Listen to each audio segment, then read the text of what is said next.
Uma boa noite, né? Acho que eu falei. Se eu pulei você, boa noite, né? É bom quando a gente se reúne para louvar a Deus. Eu sempre falo isso, né? E hoje, quando eu cheguei aqui, mais cedo, estava aqui nossa equipe louvando, ensaiando. 5 horas, né, Dalton?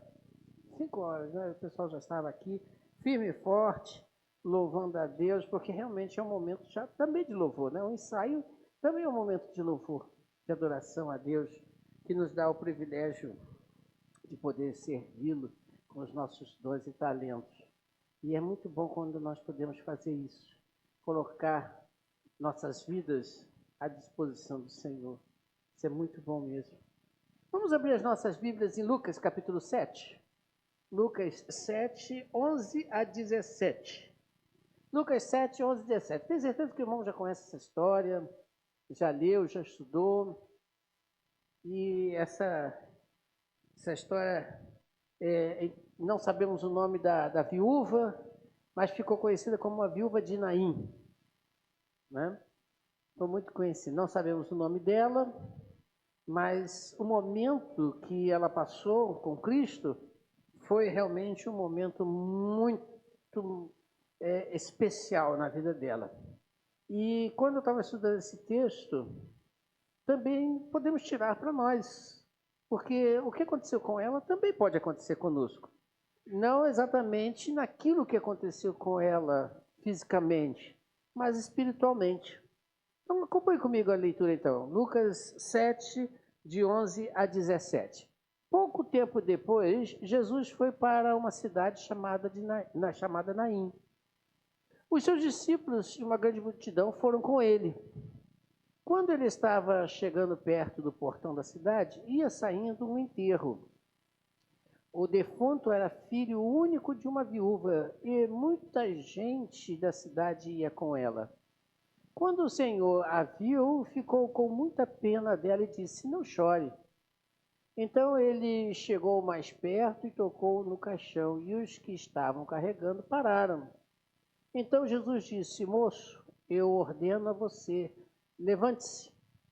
O moço sentou-se no caixão e começou a falar, e Jesus entregou a mãe.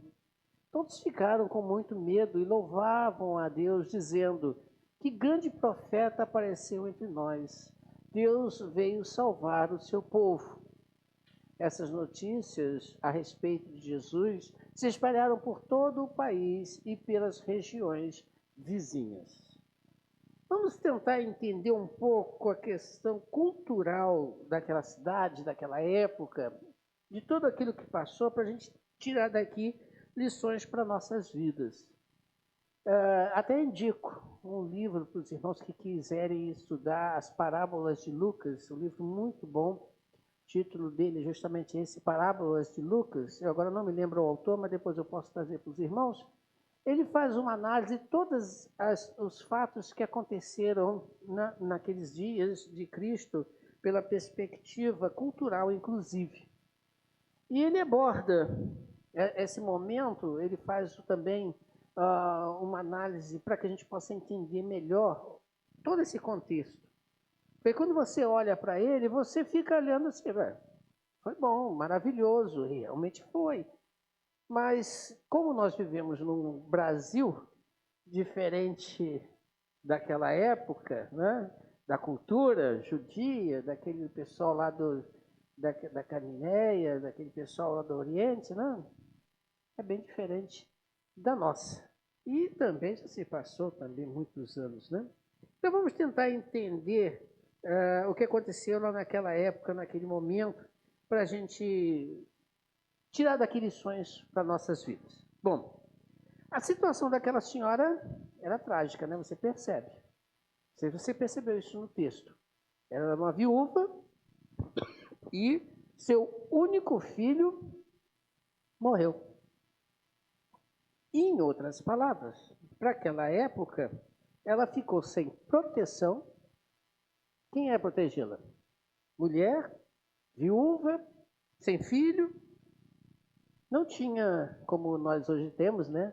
Seguro social, né? Bolsa disso, bolsa daquilo, aposentadoria. tem até o Loas, né? Alguns têm esse Loas, né? Não tinha nada disso. Não tinha nada disso. Morreu, morreu. Marido que sustenta, marido que provê, o que ela vai fazer da vida agora? Está sozinha. Então, morreu, sozinha, sua proteção foi embora. Perdeu renda, perdeu herança, perdeu literalmente seu futuro. E também, socialmente, ela perdeu. Porque uma viúva, literalmente não tem nome. Porque as mulheres naquela época eram conhecidas fulana, esposa de fulano. E isso dá nome. Mas como ela estava sozinha, esposa de quem? É viúva. Viúva de quem? Sei lá, já morreu. Perdeu. Perdeu tudo, literalmente. Ou seja, ela foi totalmente desamparada, inclusive pela sociedade. Então vem, de repente, Jesus se aproxima daquele momento, e só faço uma observação aqui. Se você já foi ao cemitério alguma vez, acredito que já, você quando leva lá o seu amigo, o seu ente querido, não é só você que está ali, né? Não é só você que está levando aquela pessoa, ou o que sobrou daquela pessoa, né? Não é só você, tem outras famílias, outras pessoas que estão ali. E não muito diferente daquela época, daquela cidade. Então, com certeza, outros enterros estavam sendo feitos. E com certeza, em algum lugar daquela região ou fora daquela região, teria também uma outra viúva enterrando, porque isso não é fato exclusivo de uma só pessoa. A pergunta que eu queria deixar com você rapidamente, para a gente poder já pensar para frente, é por que ela? Por que exatamente aquela viúva? A gente vai entender. Muito bem, então Jesus vai até ela e naquele local Jesus se aproxima e interessante as ações de Cristo. Culturalmente, você percebe em todas as circunstâncias que aquilo ali realmente era algo lamentável. Isso em qualquer lugar, em qualquer região, e algo muito chocante. Mas o mais chocante ainda era o fato de Jesus ter chegado até aquele local e feito o seguinte. Vamos parar, vamos. Para agora. Tocou no caixão, no esquife. Naquela época, principalmente em meio aos judeus, isso era literalmente proibido. Por quê? Porque uma pessoa que tocasse no morto ou algo que pertencesse ao morto se tornava impuro. Ele era cerimonialmente considerado impuro, então tinha que passar por um processo. Então, todo judeu que se preze, distante daquilo. Né? Qualquer coisa, está na lei.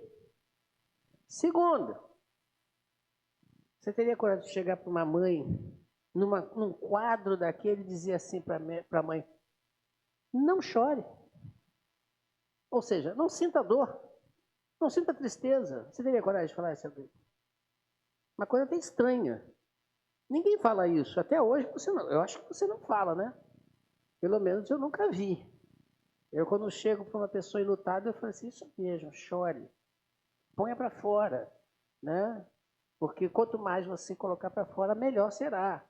Geralmente eu falo isso para todo mundo, né? A gente entende. Todo mundo aqui já perdeu alguma coisa, algum ente querido, né? E depois daquela cena, o pessoal abismado pararam, né? Jesus vira para o morto e faz um milagre. O que ele faz? Chega para o jovem e faz assim, vamos ficar de pé, meu filho? Está na hora. O relógio tocou. Levanta-se. Muito bem. Milagre feito. Mas mais detalhes. Além disso, diz o texto, que aquele jovem começou a falar, conversar. Aí você para, natural, né? Estava morto, reviveu, volta a falar. Isso é natural? Sim, natural. Mas por que Lucas registra isso? Era coisa natural. Por que ele faz questão de colocar que aquele jovem começou a falar? O que isso quer dizer? E aí o pessoal começa a ficar, gente, coisa boa, né? Tem um aqui, né, que vai resolver os nossos problemas. O povo ficou no êxtase. Oh, que beleza! Agora temos uma pessoa que cura os mortos, ressuscita os mortos. Então, pode ficar doente, morrer, porque ele vai curar, né? Vai ressuscitar. Maravilha! Não vamos ter mais tristezas, porque Deus providenciou alguém. Deus providenciou quem? Eles disseram aí no texto. Quem lembra? Um profeta. Visão errada. Porque Jesus não é um profeta. Jesus nas atitudes dele, ele demonstra isso. E quais foram as atitudes dele? Já falei aqui para os irmãos. Agora vamos pensar um pouco mais detalhadamente nas atitudes dele, que mostra que ele realmente é Deus e quer agir nas nossas vidas. Olha que coisa linda, e coisa linda que você vai perceber. Bom, voltando, rebobinando o filme, né? Vamos lá, do início. Jesus foi para aquela cidade, a cidade de Naim. Ele poderia ir para qualquer outra cidade. Mas na cabeça dele, nos seus planos, nos seus propósitos, ele foi para aquela cidade. E não por acaso ele chegou exatamente na hora que aquele esquife, né, aquele velório estava saindo para enterrar o rapaz. Proposital. Aí você pensa assim, mas isso aconteceu ao acaso, né? Poderia ter sido outra pessoa, né? Eu tenho certeza que se você sair daqui agora e for lá para o cemitério Murundu, alguém deve estar chegando lá, né? Mas pode ser que sim, mas pode ser que não. Vai que você tem que esperar para ver se vai chegar alguém. Não sei. Tudo que nós fazemos ou pensamos pode ser que sim, pode ser que não. Mas com relação a Jesus Cristo, não. Ele chega exatamente na hora em que o cortejo saía da cidade. Ele não estava na cidade. E nem tampouco no cemitério, onde seria enterrado. Ele estava saindo da cidade. Em outras palavras, veja a precisão da ação de Deus. Ele foi exatamente àquele lugar, naquela hora, para ter um encontro com aquela mulher, para fazer algo extraordinário, não só na vida daquele homem, daquele rapaz, mas também na vida daquela mulher. O que ele fez? Ele restaurou aquela vida que estava desprezada, arruinada, arrasada, sem futuro pela sociedade, pelas pessoas que estavam ali com ela. Ele a restaurou.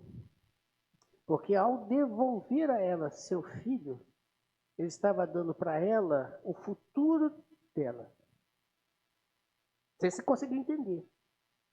Né? Eu falei que viúva, sozinha, estava desamparada.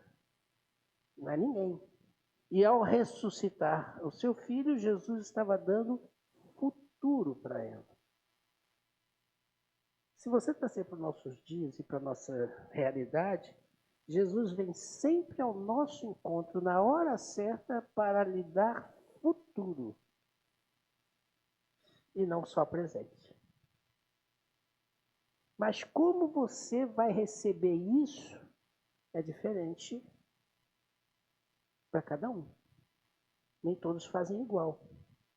Jesus, ele sempre vem ao nosso encontro na hora certa, no momento certo, para prover para nós um futuro melhor do que o presente que vivemos. O negócio é como vamos receber isso. E o que você pode trabalhar com isso? O que você pode pensar com isso? Quando Jesus aproxima-se do caixão, ele faz questão de tocar. Eu falei para você que na cultura do Oriente Médio, na cultura daquelas pessoas, ele estava trazendo para si o quê? maldição. Ele não podia tocar. Estava escrito na lei, como eu falei. Então ele poderia dizer, para aí, somente isso. Alto lá. Para aí o cortejo. Para esse desfile aí. Vamos parar.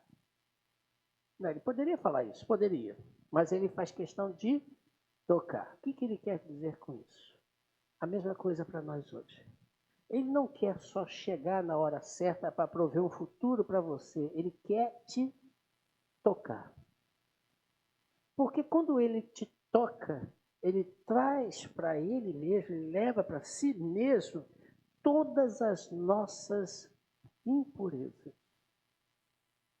todas as nossas falhas. O futuro só é melhor quando Cristo age no presente das nossas vidas. O futuro só é melhor do que o presente em Cristo Jesus quando ele toca no meu coração. Lembra de Isaías? Isaías, hoje inclusive mencionei ele, né? Quando ele reconhece a sua limitação, o seu pecado, o que faz um daqueles serafins? Pega uma brasa viva com uma tenaz e faz o quê? Toca os lábios de Isaías. Mesma coisa conosco. Deus quer tocar. O negócio não é ficar distante, mas sim tocar. Um outro texto que eu sei que você conhece, ele diz, eis que estou à porta e bato. Aí ele diz o que depois? Se alguém abrir a porta, ele vai entrar. Ele quer ter essa intimidade com a gente. Isso é muito lindo, irmãos. Porque nós não estamos sozinhos. O futuro depende de uma ação do presente. Qual a ação do presente? Em você permitir que ele toque em nossas vidas. Para que o futuro seja um futuro melhor do que o dia de hoje. E quando ele, Jesus, toca, ele rompe ali muitas tradições.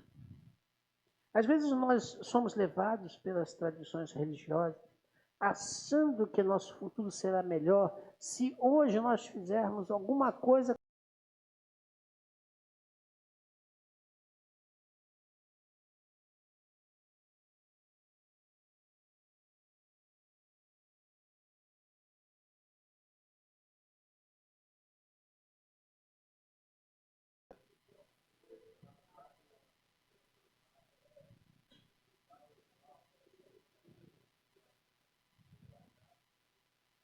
Olha, o camarada sabe a Bíblia de cor.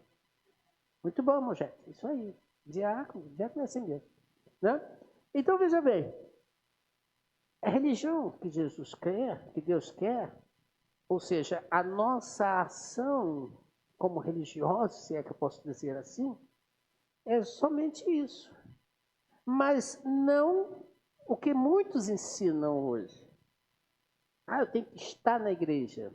Sim, é importante. Eu tenho que fazer o trabalho do Senhor. Sim, também é importante. Mas as pessoas colocam nisso, como se fazendo isso, Deus vai agir para o futuro. É tipo moeda de troca. Eu já ouvi uma pessoa, não da nossa igreja, graças a Deus, dizer assim, eu não admito isso, eu dou meu dízimo. Não sei se alguém já ouviu alguma frase parecida com essa. Eu dou meu dízimo. Então Deus tem que... Ele não tem que nada. É uma obrigação nossa. É um fato que você tem que fazer. Não faz mais do que o seu dever. Deus não tem obrigação. Mas Ele quer agir. E quando Ele pode agir? Como é que Ele pode agir em nossas vidas? Quando nós permitimos que Ele toque em nossas vidas. Quebre essa ilusão de que a religiosidade é que vai garantir alguma coisa de futuro. Tire isso da cabeça. Religiosidade não salva ninguém. Cristo não veio instituir religião, ele veio instituir o caminho. Pois bem, seguindo. Ele quer tocar. E quando ele toca, ele diz para aquela mulher o quê? Não? Mais uma palavra interessante para pensarmos. Não chore? Espera aí, perdi meu filho. Quem já perdeu algum ente querido, sabe que chegar assim, não chore, é quase que uma ofensa, né? Poxa, não está sentindo minha dor? Não é mais ou menos isso? Pois bem, para ele dizer isso, inclusive para nós hoje, ele está dizendo para você o seguinte: eu tenho um bom consolo para o teu coração. E este não chore, esta palavra, ele está dizendo para você, você vai mudar de situação. Você vai mudar, mas para que isso aconteça, eu preciso ter esse toque com você, mas você precisa deixar que eu arrume a bagunça. Torne a dar alegria a nosso ser. Às vezes nós passamos dias tão difíceis que a única coisa que nós pensamos em fazer, eu e você, é chorar, né? Não tem mais nada para fazer, é sentar e chorar. O que você vai fazer? Não tem mais nada para fazer, agora é só sentar e lamentar, chorar. Tudo bem, você pode até passar por momentos difíceis, eu entendo. Mas Jesus Cristo está dizendo, não chores, não se desespere, calma, deixe eu controlar isso, deixe eu organizar isso. O toque de Jesus Cristo em nossas vidas é o toque do controle, da ação em que ele vai tirar você de um estado para outro. Qual é o estado? O estado de satisfação, de alegria, de prazer. Esse mundo não pode nos dar isso. Nada do que nós fizermos pode dar isso. Por mais feliz financeiramente que você seja, não vai te dar isso. Não dá. Mas quando Cristo age, trocando, mudando, alterando, conduzindo, você tem satisfação. Porque a sua satisfação não vem de fora para dentro, mas sim de dentro para fora, porque Cristo entrou no nosso coração. Então podemos descansar. Tem um texto da palavra de Deus que diz que eu deitei e dormi. Por quê? O Senhor me sustentou. Não estou dizendo aquele casos de doença. Tem pessoas que têm insônia por causa de doenças. Não é isso. Mas quantas das vezes muitos perdem o sono à noite por causa de aflições? Quantas pessoas? Inúmeras as pessoas. Inúmeras são as pessoas que ficam desesperadas porque não conseguem enxergar um futuro bom. Mas o Senhor diz para nós o seguinte: eu tenho planos para vocês. E é planos de fazer o quê? O bem. Eu tenho o melhor para dar. Mas eu preciso tomar conta.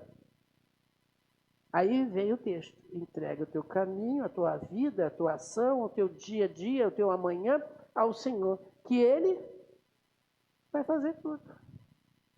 Vai descansar. Eu já contei aqui, vou repetir, porque eu acho que pode ser que tenha alguém que nunca tenha escutado. Diz o texto que um certo pastor estava nervoso, deitado, angustiado, não conseguia dormir. Sabe aquela coisa que você não consegue dormir? Você vira para um lado, vira para o outro, balança, senta, vai no banheiro, volta, bebe água e não consegue, aquele negócio todo, sabe? Pois é. Aí a mulher vira para ele e fala assim: você já colocou nas mãos do Senhor? Já. Então, para que 3 acordados? Deixa com ele e vai dormir. 3 acordados. Deus, ele e a esposa, que afinal de contas estava querendo dormir. Para que 3 acordados? Deixa ele que não dorme, resolve. É mais ou menos por aí. Às vezes nós perdemos tempo chorando, quando Cristo está dizendo: pare de chorar, meu filho. Eu tenho coisas melhores. Mas depende de você, deixa eu agir. Deixa eu conduzir. Deixa eu administrar. E quando ele vira para o jovem e diz: levante-se, aqui ele fecha. Aqui ele fecha. Porque ele usa uma autoridade divina, que é dele mesmo, de Deus. Você lembra lá em Gênesis, quando Deus disse: haja luz e houve luz? Haja separação das águas da terra e houve a separação. Haja os luminares, haja isso, haja aquilo e aconteceu. Veja, ele não está botando aqui uma possibilidade, ele está dizendo: faça-se isso. E acabou. Então, aqui nesta expressão, ele diz assim: levante-se, eu tenho autoridade para mandar você se levantar. Você lembra de um outro caso que foi parecido? Lázaro. Lázaro, saia para fora. Sai. Acabou. Não é meio termo. Se você estiver me ouvindo e se der, talvez, quem saiba. Não. Ele sai. Levante-se. Veja. Percebe? Como Jesus Cristo mostra aqui, numa só expressão, toda a autoridade de Deus para levantar você de onde você está? Mas você precisa fazer o quê? Agora, nesse momento. Sair, levantar, falar. Essa expressão é bonita. Por que o jovem começou a falar? Coisa natural, tudo bem, ressuscitou, vai falar, né? Se era um camarada que falava muito, né? Vai abrir a boca e vai, oh, como é que vocês estão? O que está acontecendo? O que houve? Eu estava doente, agora estou bem, não sei o quê. Alguém chega para ele, e como é que era depois da morte? Como é que foi? Ah, foi assim, foi assado. Se for uma pessoa que gosta de falar. Né? Foi igual a mim, está lascado, levanta. Oi? Tô bem. Tô com fome. Tem bolo de chocolate? Né? Fala pouco. Pois bem, ele começou a falar. Ele começou a conversar. Ele começou a ser ele de novo. Vida plena. Vida plena. Quando ele se levanta e se senta e começa a falar, ele está demonstrando ali que agora ele tornou a ter a vida e vida plena. Não só ele, mas como a mãe. Lembra que eu falei? A mãe teve de volta o seu futuro garantido. Repare que quando a ação de Deus é assim permitido ser, o milagre acontece. As coisas acontecem. E não acontece só para uma pessoa. Acontece para todos que quiserem que ele participe. Então, numa cena só, num momento só, você percebe aí Deus libertando, Deus salvando, Deus restaurando, Deus dando um futuro para quem não tinha nada. Aí a gente pode fechar dizendo o seguinte: o que você tinha sem Deus? O que você tinha sem Deus? Nada. Para não dizer nada, eu vou dizer a morte. Né? Condenação. Mas com Deus, o que você tinha? Ou o que você tem? Vida e vida plena. Começando aqui e indo para o futuro, na eternidade. Começando aqui por quê? Porque você já aqui desfruta e pode desfrutar dos planos de Deus para nossas vidas. Qual é o plano de Deus para a sua vida? Eu sempre falo isso, né? Não sei, eu não sei. Mas você sabe. Deixe Deus agir. Deixe Ele te tocar. Deixe Ele entrar. Deixe Ele manobrar. Deixe Ele fazer. Ouça o que Ele está dizendo para que você se levante e volte a ter uma vida plena. Uma vida que é que Ele quer que a gente tenha. Isso é maravilhoso. Isso é extraordinário. Porque sem Deus nós não éramos nada. Continuamos a não ser muita coisa. Mas com Deus nós somos filhos dele. Herdeiros com Cristo para as mansões celestiais. E com ele reinarmos por toda a eternidade. Que coisa maravilhosa. Você já parou para pensar nisso? Às vezes nós andamos muito olhando para baixo, né? Às vezes nós estamos ali igual aquele cortejo, chorando, sem futuro, sem perspectiva, né? E Jesus Cristo chega assim: para tudo. Eu já trouxe para mim os teus problemas. Deixa eu agir. Levante essa cabeça. Olhe para o céu. Aí você lembra daquele salmo. Eleva meus olhos. De onde virá o socorro? O meu socorro vem de onde? Do Senhor que fez o quê? Dos céus e a terra. Levante os seus olhos. Não fique baixo, com a cabeça baixa, olhando para este mundo, olhando para os problemas, olhando para as dificuldades, olhando para as tristezas. Mas levante os seus olhos para Deus, porque Ele está de braços abertos. Ele vai sempre ao nosso encontro. Ele sempre vai ao nosso encontro. E Ele está lá, juntinho de você, não esqueça disso, querendo agir. Só basta você permitir. Que Deus possa nos abençoar. Que Deus possa nos ajudar a entender o que Ele quer. E Ele quer muito para cada um de nós. Deus quer grandes coisas para cada um de nós. Grandes coisas fez o Senhor por nós e por isso estamos alegres. Olha que coisa maravilhosa. Que Deus possa nos abençoar. Que os dias que hão de se seguir ainda nesta vida sejam dias melhores para a honra e glória do nosso Deus. Amém? Vamos ficar de pé, vamos orar?